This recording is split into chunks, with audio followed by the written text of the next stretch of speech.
Good day, will you please introduce yourself? Good day, Sir Madam. My name is Leslie Criste, 27 years old, high school graduate, married, blessed with 2 children, currently residing at San Sebastian, San Vicente, Ilocos Sur. Tell me about your working experience. I'm worked as housemaid here in the Philippines since 2009-2011. What are your duties and responsibilities as a domestic helper? My duties and my responsibilities as a domestic helper is to manage all the household chores, washing and ironing clothes, and taking care of baby.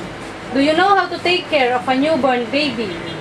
I know how to take care of newborn baby by feeding milk every 3 to 4 hours, burp the baby after feeding, change diaper, send the baby to sleep by singing lullaby. Can you sing a simple children's song?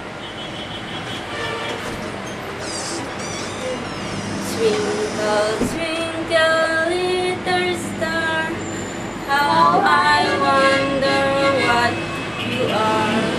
Up above the world so high, like a diamond in the sky. What will you do if your employer's baby crying for a long time?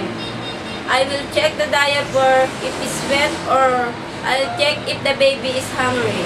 But the baby is still crying, then I will inform my employer that their baby is crying for a long time already. Are you willing to take care of an elderly or an aged person? Yes, madam. I am willing to take care of an elderly person since I have my grandparents. I take care of them like my special one by helping them to take their food and medicine.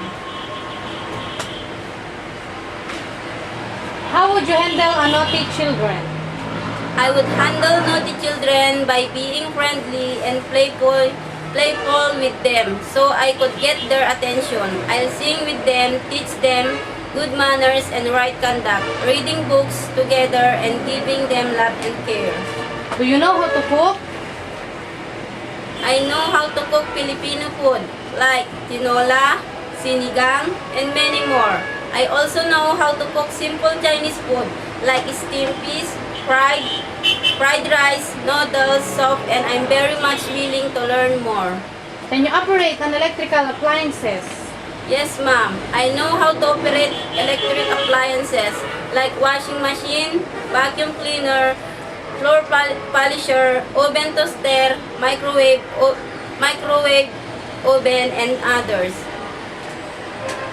Most of the employer in Hong Kong speak Cantonese. Are you willing to learn their language?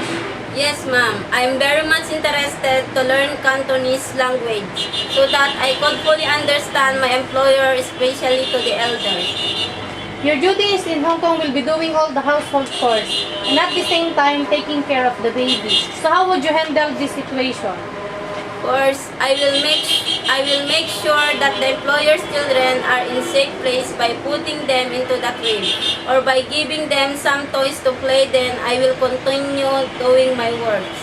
In case you found something like money inside the pocket while washing your employer's clothes, or you found jewelry while cleaning the house, what will you do? I give it back to my employer. What if during your day off, then your employers told you not to take your day off because they have visitors? What will you do?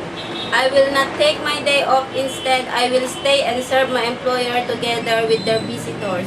How can you win the trust of your employer?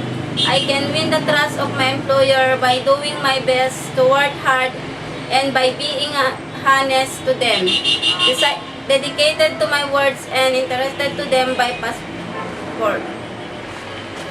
Why do you want to work in Hong Kong? I want to work in Hong Kong because of a high salary given to the domestic helper too, which I can help and support my family to provide their needs in financial matters. Would you like to say something to your prospective employer? Sir, Madam, if you will give me the opportunity to work as your helper, I promise that I will work hard, be obedient, loyal, and trustworthy. I promise to finish my 2 years contract without causing any problem. Thank you.